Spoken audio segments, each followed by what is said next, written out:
ആരാധനാകർമ്മങ്ങൾ നിർവഹിക്കുമ്പോഴുള്ള വസ്വാസ് പലരെയും അലട്ടിക്കൊണ്ടിരിക്കുന്ന ഒരു വലിയ പ്രശ്നമാണ്. എത്ര നിസ്കരിച്ചാലും ശരിയാവാതിരിക്കുക, എത്ര തവണ നിയ്യത്ത് വച്ചാലും നിയ്യത്ത് ശരിയാകുന്നില്ല, വീണ്ടും വീണ്ടും മടക്കി മടക്കി നിയ്യത്തിനെ പറഞ്ഞുകൊണ്ട് അവസാനം നിസ്കാരം തന്നെ ഖളാ ആയി പോകുന്ന അവസ്ഥയിലേക്ക് എത്തിപ്പെടുക. ഉളു എടുക്കാൻ വേണ്ടി ബാത്റൂമിലേക്ക് ഇറങ്ങിയാൽ, കുളിക്കാൻ വേണ്ടി ഇറങ്ങിയാൽ എത്ര നനച്ചാലും നനയുകയില്ല, മുഖം കഴുകിയാൽ മുഖം നനയുന്നില്ല, ശരീരത്തിലേക്കെല്ലാം വെള്ളമെത്താതിരിക്കുക, നിയ്യത്ത് വച്ചാൽ ആ നിയ്യത്ത് ശരിയാവാതിരിക്കുക. ഇങ്ങനെ പല വിധത്തിലാണ് പല ആളുകളുടെയും വസ്വാസുകൾ. ഈ വസ്വാസ് തിരിച്ചറിയുകയും അതിന് പരിഹാരം കണ്ടെത്തുകയും ചെയ്യാതിരുന്നാൽ സ്വാഭാവികമായിട്ടും ആരാധനാകർമ്മങ്ങൾ നിർവഹിക്കുവാനുള്ള താൽപ്പര്യം നഷ്ടപ്പെട്ടു പോവുകയും അങ്ങനെ ദീനിനോട് അകൽച്ച സംഭവിക്കുകയും ചെയ്യൽ സ്വാഭാവികമാണ്. യഥാർത്ഥത്തിൽ വസ്വാസ് ഒരു പൈശാചിക രോഗമാണ്. വിവരമില്ലായ്മയിൽ നിന്നാണ് അത് ഉണ്ടായിത്തീരുന്നത്. ശരീഅത്തുൽ ഇസ്ലാമിനെ പറ്റി നല്ലവണ്ണം പഠിക്കാതിരിക്കുകയും എന്നാൽ ആരാധനാകർമ്മങ്ങളൊക്കെ നല്ല ഭംഗിയായി നിർവഹിക്കുകയും ചെയ്യണം എന്ന് ആഗ്രഹിക്കുന്നവരിൽ നിന്നാണ് സാധാരണ വസ്വാസുകൾ ഉണ്ടാവാറുള്ളത്. ബഹുമാനപ്പെട്ട ഇമാമുകൾ ഈ വസ്വാസിനെ ഇല്ലാതെയാക്കി തീർക്കാൻ വേണ്ടി പല പ്രതിവിധികളും മുന്നോട്ട് വച്ചിട്ടുണ്ട്. സാധാരണഗതിയിൽ സൂക്ഷ്മതയോടുകൂടെയാണല്ലോ ഏത് ആരാധനാകർമ്മങ്ങളും നിർവഹിക്കേണ്ടത്. ആ സൂക്ഷ്മത വസ്വാസുകാരെ സംബന്ധിച്ചിടത്തോളം ആവശ്യമില്ലാത്തതാണ്. സൂക്ഷ്മതയോടുകൂടെ അവർ കാര്യം നിർവഹിക്കാൻ വേണ്ടി ഒരുങ്ങിയാൽ അവർക്ക് ചെയ്യാൻ സാധിക്കാത്ത അവസ്ഥയായിരിക്കും ഉണ്ടാവുക. ബഹുമാനപ്പെട്ട അല്ലാമ ഇബ്നു ഹജർ റളിയല്ലാഹു അൻഹു പറഞ്ഞു, ഫൽ ഇഹ്തിയാത്തു ഹീന ഇദിൻ തർക്കു ഹാദൽ ഇഹ്തിയാത്ത്. സാധാരണഗതിയിൽ സൂക്ഷ്മതയോടുകൂടെയാണ് കാര്യങ്ങളൊക്കെ നിർവഹിക്കേണ്ടതെങ്കിലും വസ്വാസുള്ള ഒരാളെ സംബന്ധിച്ചിടത്തോളം അദ്ദേഹത്തിന് സൂക്ഷ്മത ഇല്ലാതിരിക്കലാണ്. ബഹുമാനപ്പെട്ട ഖാസിം ബിൻ മുഹമ്മദ് റളിയല്ലാഹു അൻഹുവിൻ്റെ അടുത്ത് ഒരിക്കലൊരു മനുഷ്യൻ വന്നുകൊണ്ട് ചോദിക്കുകയാണ്, ഇന്നി അഹിമു ഫി സ്വലാത്തി, ഞാൻ നിസ്കരിക്കാൻ നിന്നാൽ എൻ്റെ നിസ്കാരത്തിൽ എനിക്ക് പല ചിന്തകളും വന്നുകൊണ്ടിരിക്കുകയാണ്. ഫയക്കുസുറു ദാലിക അലയ്യ, അത് എനിക്ക് വല്ലാതെ കൂടി പോകുന്നുണ്ട്.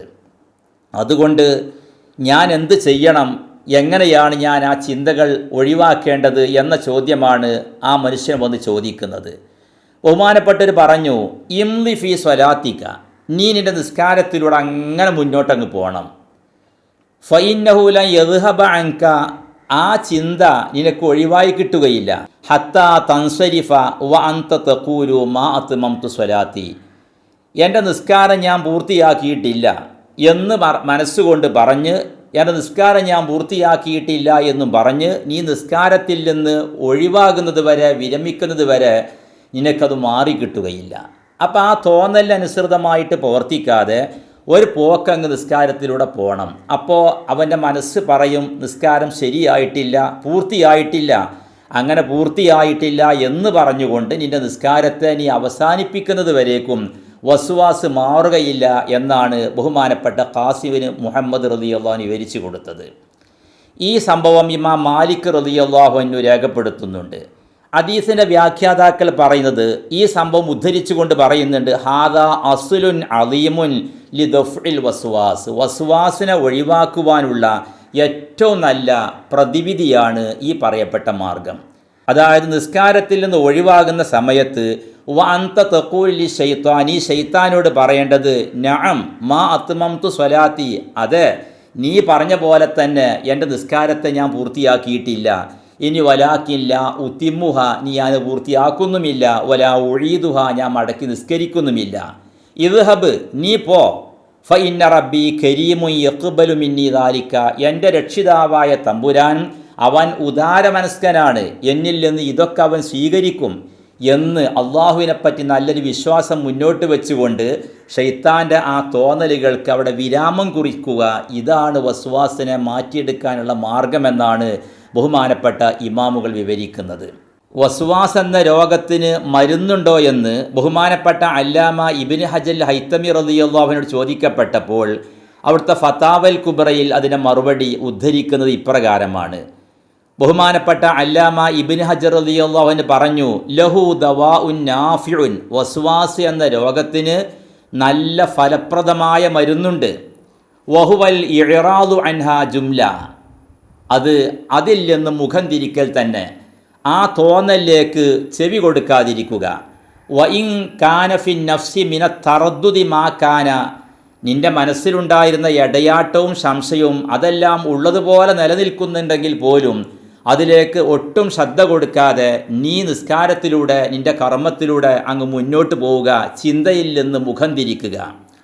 ഫൈന്നഹു മത്താലം യൽത്തഫിത്തലി ദാലിക്കാലം യസ്ബുത്ത്, അതിലേക്ക് തിരിഞ്ഞു നോക്കാതിരിക്കുമ്പോൾ ആ ചിന്ത പിന്നെ നിലനിൽക്കുകയില്ല. ബൽ യദ്ഹബു ബഅദ സമനിൻ ഖലീൽ, ഒരല്പസമയം കഴിയുമ്പോൾ, കുറച്ച് കഴിയുമ്പോൾ ആ ചിന്ത ഇല്ലാതെയായി പോവുകയും ചെയ്യും.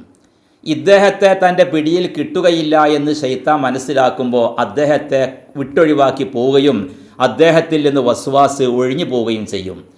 കമാ ജറബ ദാലിക്കൽ മുവഫഖൂൻ, തൗഫീഖ് നൽകപ്പെട്ട ആളുകൾ ഇത് അനുഭവിച്ചറിഞ്ഞതാണ് എന്നാണ് ബഹുമാനപ്പെട്ട അല്ലാമ ഇബ്നു ഹജർ റളിയല്ലാഹു അൻഹു പറയുന്നത്.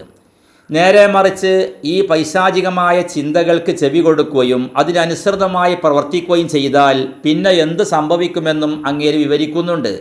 വ അമ്മാമൻ അസ്ഗാ ഇലൈഹ വ അമില ബി ഖദിയതിഹ, ഈ ചിന്തയിലേക്ക് ചെവി കൊടുക്കുകയും അത് പ്രകാരം പ്രവർത്തിക്കുകയും ചെയ്യുന്നവർ ഫൈന്നഹ ലാ തസാലു തസ്ദാദു മിൻ ബിഹി, അദ്ദേഹത്തിൽ ആ ചിന്ത വർദ്ധിച്ചുകൊണ്ടേയിരിക്കുകയുള്ളൂ, ഒരിക്കലും ആ ചിന്ത അവസാനിക്കുകയല്ല. ഹത്താ തുഖ്രിജഹു ഇലാ ഹൈസിൽ മജാനീൻ, അവസാനം ഭ്രാന്തന്മാരുടെ നിലവാരത്തിലേക്ക് അതവനെ പുറപ്പെടുവിച്ചേക്കും, അല്ല അതിനേക്കാൾ മോശപ്പെട്ട അവസ്ഥയിലേക്ക് അവനെ കൊണ്ടുപോയേക്കും.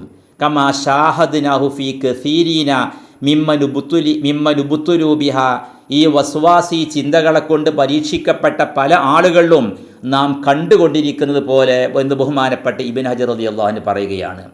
ചുരുക്കത്തിൽ വസ്വാസ് എന്ന രോഗത്തിൽ നിന്ന് പ്രതിവിധി ഒരിക്കലും ആ തോന്നലിൻ്റെ ഒപ്പം സഞ്ചരിക്കുക എന്നല്ല. അങ്ങനെ സഞ്ചരിച്ചാൽ ഒരു കാലത്തും ആ വസ്വാസിൽ നിന്ന് ഒഴിവാവാൻ പറ്റാതെ വീണ്ടും വീണ്ടും ആ വസ്വാസ് അവനെ പിടിമുറുക്കിക്കൊണ്ടിരിക്കുകയായിരിക്കും. നേരെ മറിച്ച് ആ ചിന്തയിലേക്കൊന്നും മുഖം കൊടുക്കാതെ തിരിഞ്ഞു നോക്കാതെ കർമ്മങ്ങൾ അനുഷ്ഠിച്ചുകൊണ്ട് അങ്ങ് മുന്നോട്ട് നീങ്ങിയാൽ ക്രമേണ വസ്വാസ് ഇല്ലാതെയായി പോയും ചെയ്യും എന്ന ബഹുമാനപ്പെട്ട ഇമാമുകളുടെ ഈ നിർദ്ദേശം ഇതാണ് വസ്വാസിനെ മാറ്റിയെടുക്കുവാൻ ഏറ്റവും നല്ല പ്രതിവിധി.